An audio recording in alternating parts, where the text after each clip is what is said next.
And their choice of teachers didn't help much. I'm sure Canadics did what they thought was best. It wasn't best for us. They brought in an ex-military Turian named Commander Vernus. To introduce himself, he liked to say, "I was at the helm of the dreadnought that killed your father." Well, I told him my dad wasn't in the war. He'd retired to Vancouver. My family had an inland home that matured to new beachfront. Vernus had it in for me after that. He cut corners, pushed hard. I mean, you either came out a Superman or a wreck. A lot of kids snapped. A few died.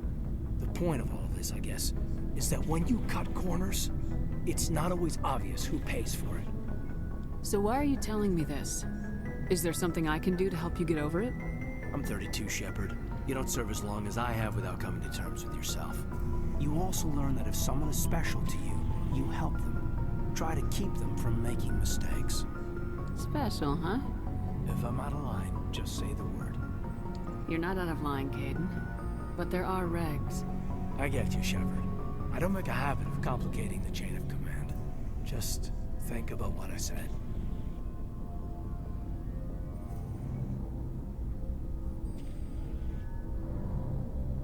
Just trying to get a sense of where the crew's at. Thoughts? I've wasted enough of your time for now, Commander. We'll have time for personal debriefings later. We'll talk later, Caden. I'd like that.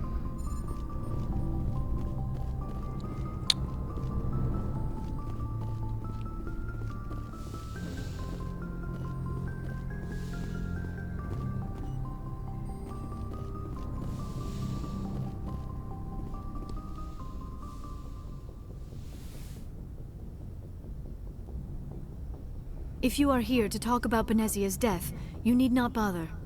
She brought it upon herself. Don't pretend it doesn't bother you. She was your mother. She was. But she was not. I prefer to remember Benezia as she used to be, before she was corrupted by Sovereign's power.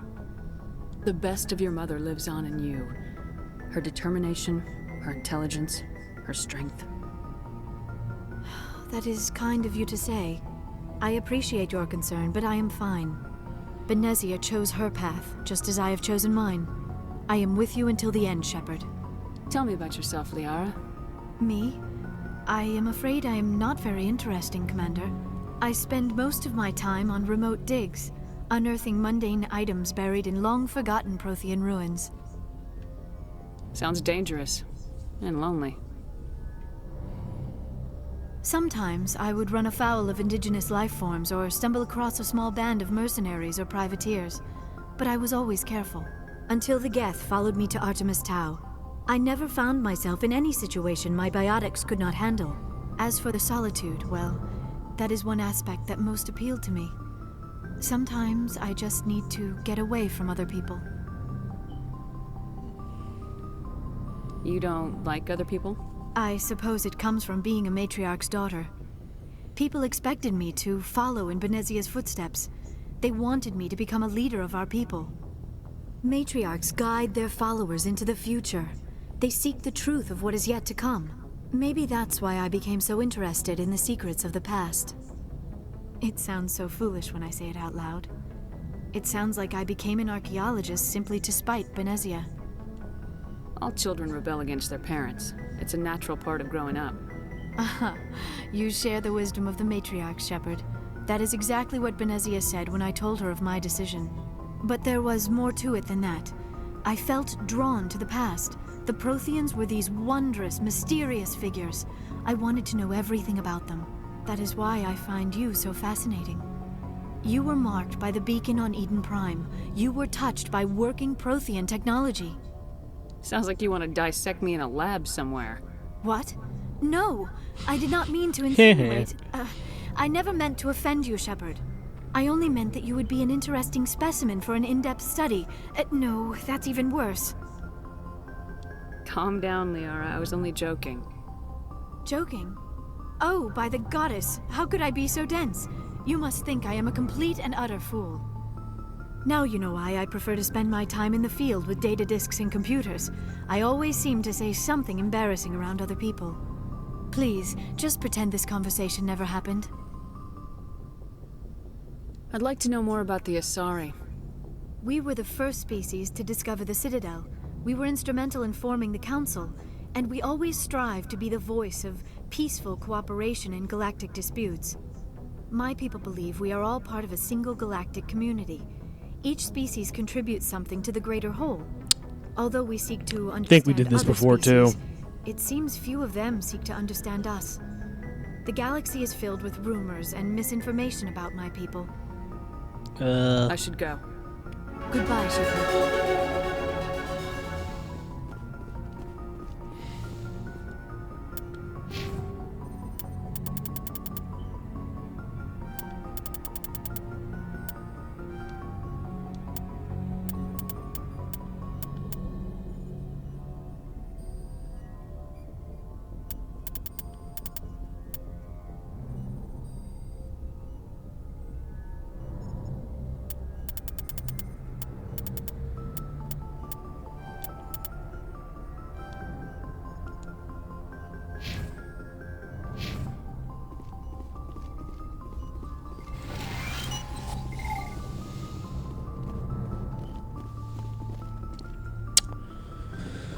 Okie dokie.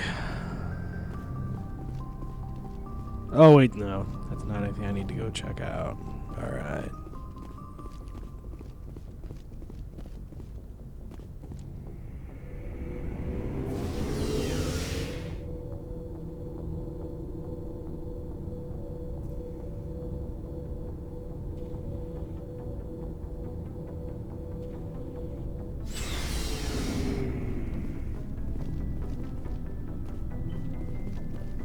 Looking for supplies?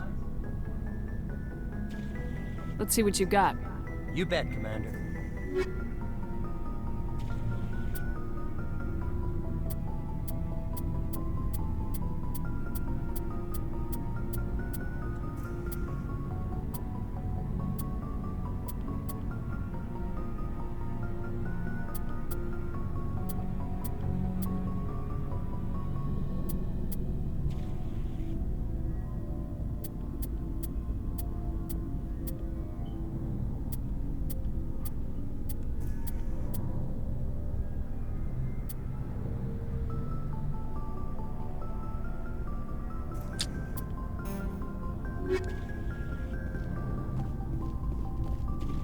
Commander, good to see you. You've been with CSEC a while. Have you seen much action? Well, not as much as you, but yeah, I've seen some interesting things. I bet you have. Anything in particular that stands out? I remember this Solarian geneticist I was sent to investigate. That case was a bit disturbing. What happened? Why were you investigating him? I was tasked with tracking black market trade on the Citadel. Most of it harmless, nothing I needed to pursue. But during the course of my investigation, I noticed an increase in the trade of body parts, organs mostly. We usually get a few of those, but not the numbers I was seeing. We weren't sure if there was a new black market lab or if some freak was harvesting organs from citizens. You've seen this before on the Citadel?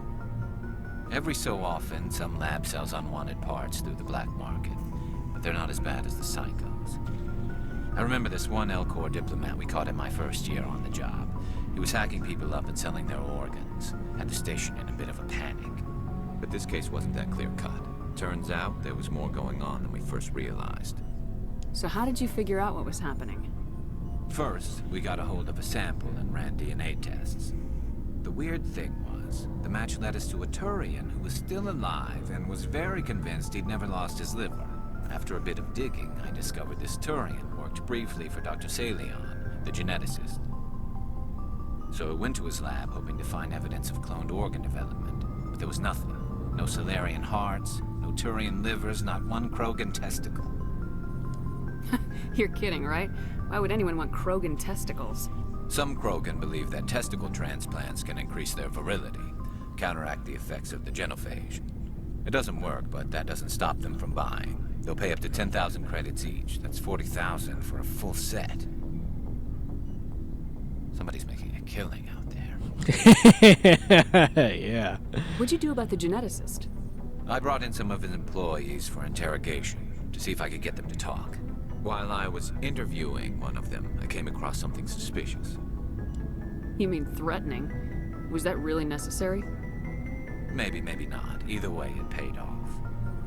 One of my detainees started bleeding profusely during the interview. We offered to patch him up, and he got frantic, freaked out.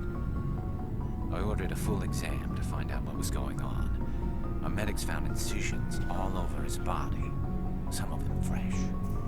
That was our big break. These people weren't just Dr. Salion's employees. They were test tubes. Walking, living test tubes. He was growing parts inside these people? Exactly. He cloned their organs right inside their own bodies. Then he harvested them and sold them off. Most of the victims were poor. He'd pay them each a small percentage of the sales, but only if the organs were good. Sometimes an organ wouldn't grow properly, so he'd just leave it in them. Most of them were a mess, but only on the inside, hidden so